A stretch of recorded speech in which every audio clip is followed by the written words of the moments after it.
Hey everyone, this is Todd Iannetta here, and I am here to answer the question, should couples live together before they're married? Another question that goes hand in hand with this is, should couples have sex outside of marriage? Yes, I did say sex, and I know that's a tough topic sometimes, but this is also a very sensitive issue, and I know that some of you may even be dealing with this. So stick with me on this one because I want to discuss a few things. Now, when I ask the question, should couples live together outside of marriage, immediately many people think, man, this guy is old school, because it seems like everyone is living together now before they get married. It just seems like that's what you do. But what if the answer to this question was less about whether I'm old school or new school or the culture around us, and way more based on how you were created? Let me explain what I mean. I have this iPad here. And what if I took this iPad and I dropped it in the middle of a remote tribe in Africa that has never seen an iPad ever before? They would pick it up and they would try to figure out how to use it, but they wouldn't know how. So they might take it and use it as like a shovel, or maybe they would use it as a mirror, or maybe even just put it up as kind of like a decorative piece in their house. And those would be okay uses of an iPad, but they'd be missing out on all the incredible ways that you can use an iPad, all the great things that it does, like you and I know. And so the only way for them to know how to use the iPad is if they had an instruction manual. And the instruction manual is always put together by the designer. And the instruction manual is for the purpose of getting the absolute most out of your iPad, to use it the way it was designed to be used. Now, if you believe that God is your designer, then you believe that He has designed you to live in a certain way. And the way that we know how He's designed us to live is through this great instruction manual called the Bible. And many people look at the Bible and they think that it's filled with rules that kind of confine us to a lesser life. But I don't think it's that way. What if you saw the Bible instead as an instruction manual put together by your designer to help you live and get the most out of the life that God has given you? If you see it that way, it could really change your perspective. And I think that's the way it is. Now, there are certain parts of God's design that people don't have trouble agreeing with. So if I said it's outside of God's design to be addicted to drugs, almost everyone would agree with me on that, because we've seen the devastation that drug addiction causes a person and their family. But then there are other parts of God's design that are harder to agree with, especially when something feels right. So let's talk about the first time that person has drugs before they become addicted. It probably felt good, but did it make it part of God's design? Absolutely not.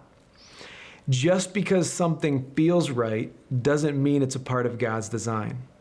Now, when it comes to marriage, God has a design. And His design is that sex would be reserved for the confines of a marriage covenant. That's the way He designed it. And some might argue, well, sex outside of marriage could be okay if two people are committed to each other, that they really love each other. Why would it be so bad? And I understand why you think that way, but I want you to consider a couple things.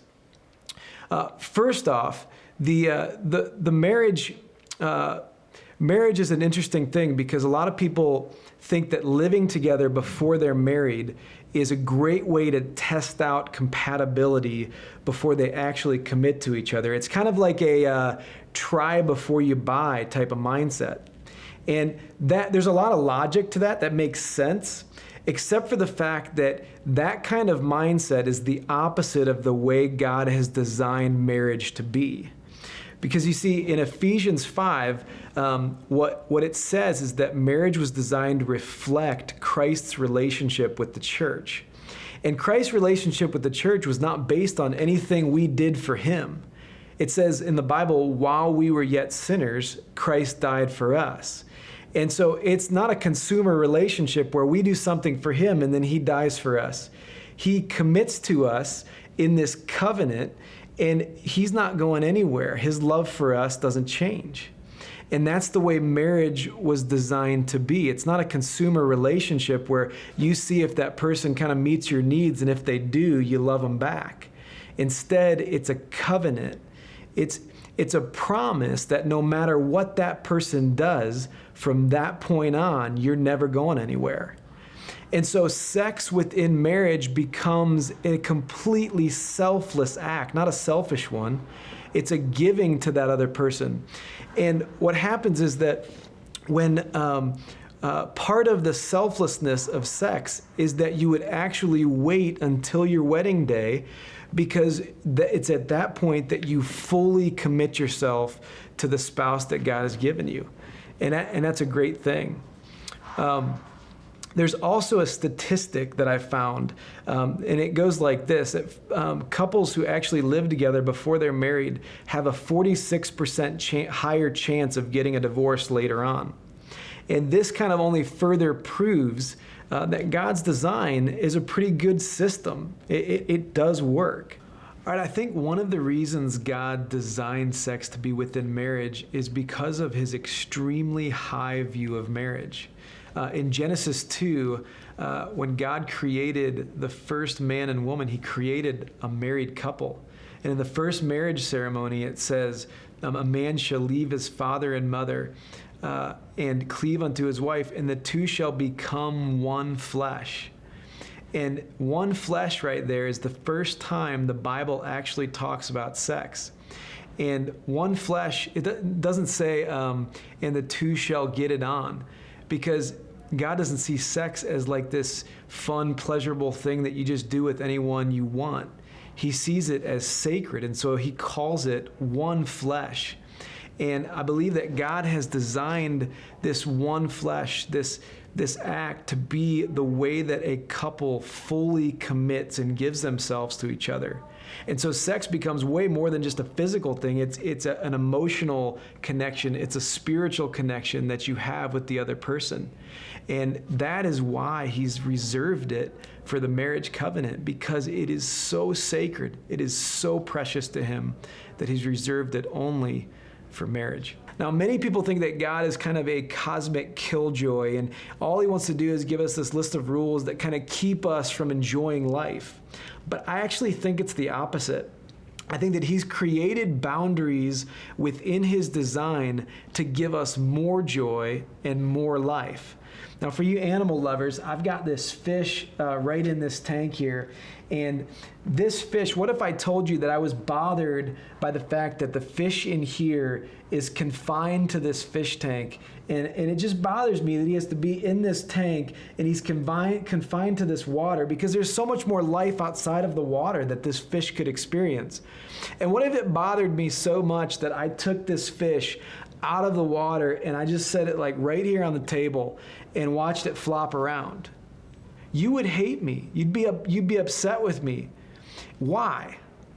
Because a fish was designed to live within the confines of water. It only breathes in water. You see, real life for a fish is found in the water, not outside of it. And I think it's the same way with God's design for sex. He's created it to be within the confines of marriage. And so if you want a thriving, life-giving, joy-filled marriage, you will actually have sex inside of that covenant that he's created. That's where life is found. Now, the last thing I want to tell you is this. It's never too late to come back under God's design. So no matter what you have done, how far outside of God's design that you have gone, it's not too late, because God's word, the Bible, is not just an instruction manual, it is his love letter to us, which means that he has come to forgive us and to place us back under his design. And so if you have gone outside of his design, you ask for forgiveness, come back under his design, and it's a wonderful thing. And you will experience more life that way than ever before. If you're going through this, discuss this with your significant other and make a decision that might give you more life and might even actually save your marriage before it even starts. Thanks. Have a great day.